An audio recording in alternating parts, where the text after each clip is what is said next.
First tonight, our nation remembering the men and women who lost their lives during the September 11th terrorist attacks 23 years ago. It was on this day in 2001 when nearly 3,000 people lost their lives when 4 planes crashed into the Twin Towers, the Pentagon, and a field in southwest Pennsylvania.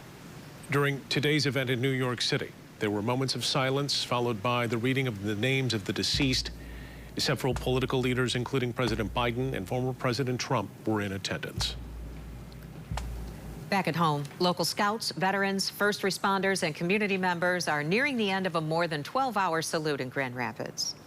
News 8's Duncan McLean's live from that ceremony as the evening programming continues. Duncan? Brian and Sue, we're live outside the Gerald R. Ford Presidential Museum, where we're awaiting the beginning of the keynote addresses for tonight's festivities. The Salvation Army Band just finished a beautiful performance, and all the while, the constant salute to the American flag continues, as it has since the first hand raised at sunrise this morning. I just never want people to forget the sacrifices Americans made that day. The Grand Rapids Fire and Police Departments opened Wednesday's ceremony at dawn, raising the American flag alongside the morning sun, beginning a 23rd annual remembrance of a dark day in American history and the ultimate sacrifice made by first responders in New York City. We all kind of were glued to that TV and watching, and that first tower collapsed. I'm like, right there, I was like, firefighters just died. Those guys knew what they were doing. You know, I'm sure some knew. This is it. I'm sure some would be their last call. Every year on the anniversary of that sacrifice, the Michigan Crossroads Council has organized a gathering and day-long salute at the Gerald R. Ford Presidential Museum. The diligent ceremony punctuated by on-the-minute markers of each impact that changed American history. 8:46 for the South Tower, 9:03 for the North Tower, 9:37 for the Pentagon, and 10:03 for United Airlines Flight 93.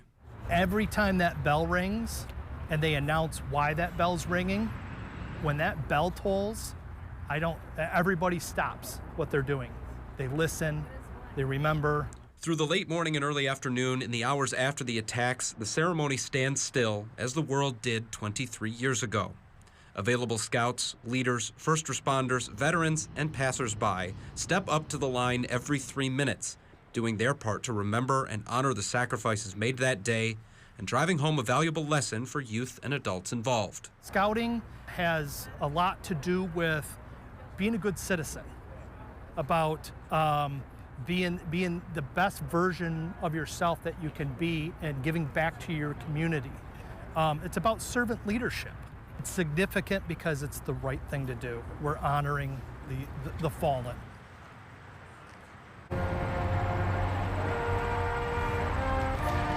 After the keynote addresses this evening, the ceremony will conclude at 7:59 when the color guards return to the museum here to collect the flag to the tune of taps as the sun sets, signaling that the day is done, all is well, safely rest. In Grand Rapids, Duncan McLean, News 8.